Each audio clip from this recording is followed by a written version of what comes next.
What's going on, guys? It's your boy Scrub here, back again with another video. Hope you guys are having a great day. I know I am. And if you are, be sure to press the like button. Otherwise, no joke, no scam. You're going to get someone pregnant and they're not going to be hot. Yeah, that's right, guys. If you don't press the like button, you're gonna get someone pregnant and they're gonna be straight up fugly, and you don't want to risk it. Anyways, guys, today I have a story from my time working at a grocery store. You guys really love whenever I post one of these videos talking about my time working there, and honestly, I can say that, like, as much as this job sucked, it sucking has given me so much content for this channel, so I really can't complain. But basically, this dude went off on me in the parking lot while I was getting shopping carts, and I'm still not really sure what he was mad about, to be honest. Even after all these years to process it and think about it, I'm still really not exactly sure what he wanted me to do. But regardless, Crackhead's going off on kids is always funny, so yeah, without further ado, let's get into it.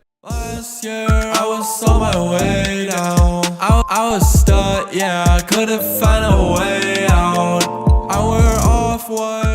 So, working in a grocery store in Las Vegas, Nevada isn't too fun in the summer. The average temperature here, like at noon during the summer, is no joke, like I'm not kidding, about 120 degrees Fahrenheit. Let me do a conversion for all you Europeans out there real quick with the handy dandy Google. Basically, on average, like 48 degrees Celsius on any given day during the summer. And I don't know if you've ever been to an American grocery store. I don't know if it's different anywhere else, but at least here, there's like a massive parking lot in front of this department store shaped thing, and there's these corrals that have these carts in them, and throughout the day people fill them up. Obviously, like, you're probably wondering why I'm explaining the most obvious thing in the world. Everybody knows that there's shopping carts at grocery stores, but during the summer, it was my job every now and then to go outside and have to collect these carts from these corrals and bring them inside. The only problem is you're baking on a blacktop that's reflecting all of like this heat off the ground into you, and the sun's beating down on you, and it's already hot as hell. And for some reason, our uniform was black jeans. So you're sweating profusely all while having to move like hundreds of pounds of carts around a parking lot. It's just not a good time. So whenever it was summertime and you would get assigned to go out on the parking lot and like fix the shopping carts and bring them in, it was miserable, and we would all bring headphones and just like hope not to have heat stroke while pushing shopping carts. Basically, it was just all you could do is hope for the best. And I had a manager in particular that really didn't like me on one Saturday, I happened to be working with this manager, and this manager, like, whenever a manager didn't like you, they would keep you on the lot, which is what we called it, as long as humanly possible. So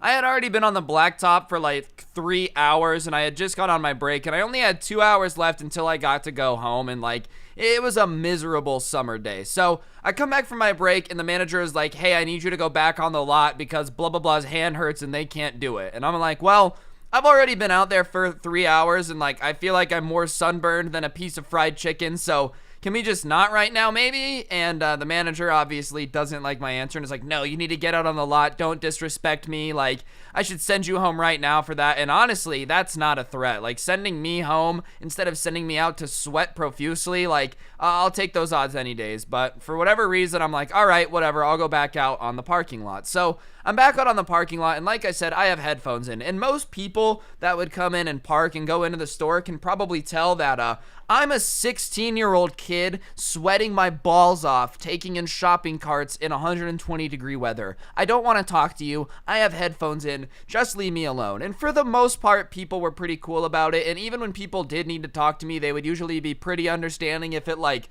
took a second to get my attention. So I'm in the parking lot of this like store just getting these shopping carts. And most of the time at night, it could be kind of scary in this parking lot, but during the day, there was nothing to worry about. But I guess the crackheads on this day in particular were feeling like exceptionally brave, because I see this dude who's just talking to himself, you know, typical crackhead stuff. He's just kind of walking around, and I'm going and I'm doing the carts, and I kind of realize that he's following me. Like, he's staying an aisle or two of cars away from me, but he's staring at me, and if I move, he's moving, but staying just far enough away. So I'm kind of like, well, That's weird. I've never had a crackhead stalking me while I'm organizing shopping carts before, but I guess there's a first for everything. And I'm just still trying to do my job, and I'm listening to music, and like, I guess after a bit of noticing him following me, I just forgot that he was there, so I'm doing my job. And the only reason I know that he ended up still following me is because something like pulls on my shoulder a couple minutes later, and I turn around face to face with this very burly man that has not brushed his teeth in a long time, and I get a whiff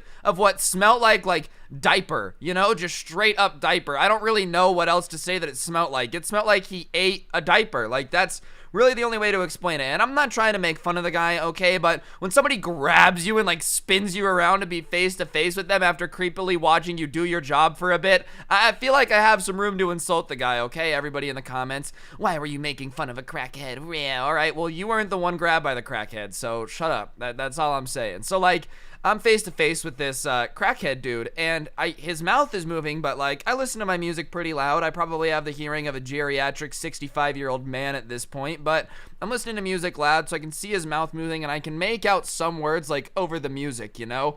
And I basically see like my daughter in the cart, so I take out my headphones and I'm like, huh?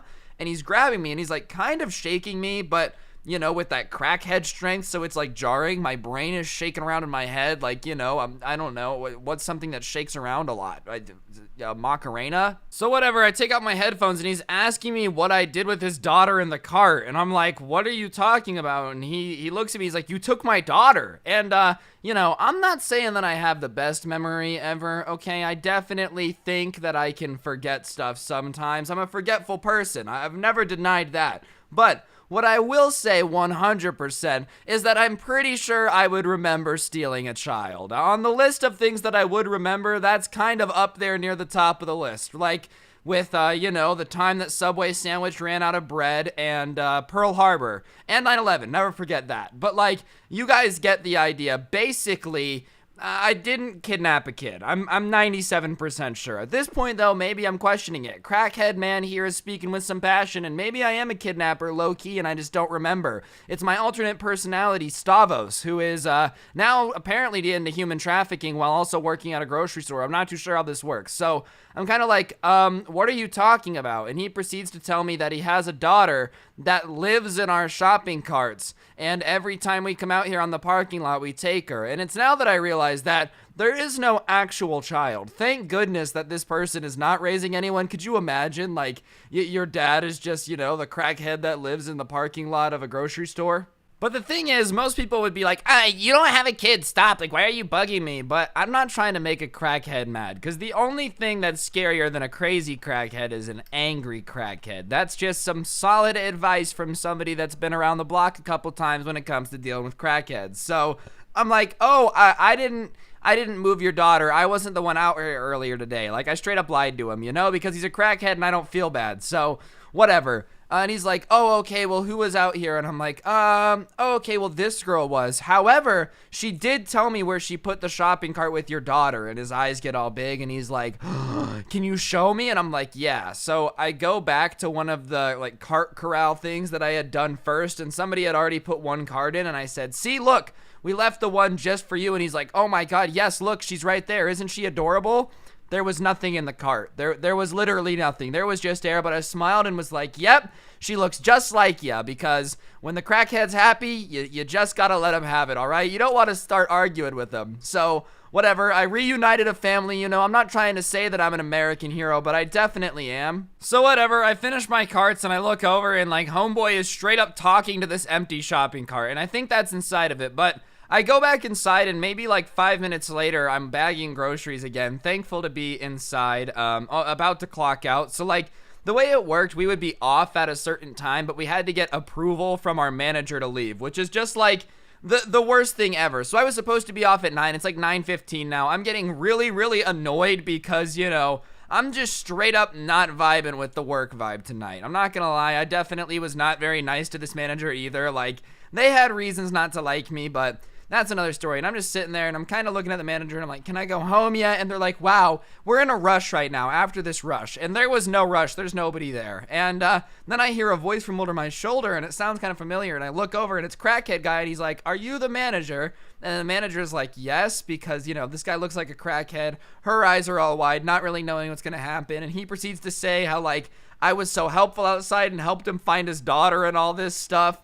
And she's like, oh my gosh. Yes, you know, we love Ryan around here. He's so helpful, which, you know, is ironic considering that you hated me the entire time, you stupid manager. You don't get to take credit when I'm awesome helping crackheads find their imaginary kids, okay? But on the bright side, as soon as he walked away, she let me go home because I was being nice to customers or whatever. So thank you, nice crackhead man, for coming in and telling my manager about your imaginary daughter so I got to go home. Moral of the story is, if you help crackheads find their imaginary kids, you get off work early. I'm pretty sure that's what that is. It's also stay calm because, like, high key, crackhead strength is terrifying. Like, if Homeboy would have gotten mad, I definitely could have been on the news as the next guy who got his face eaten, and I'm very glad that I was not. But on that note, guys, I think that's going to do it for the video. Check out the OG Sub Club merch down below, and if you like the intro song, a link will be in the description as well. It's me and the boys SoundCloud rapping. You know how it is. Out here really on that hashtag Lil Swaggy stuff.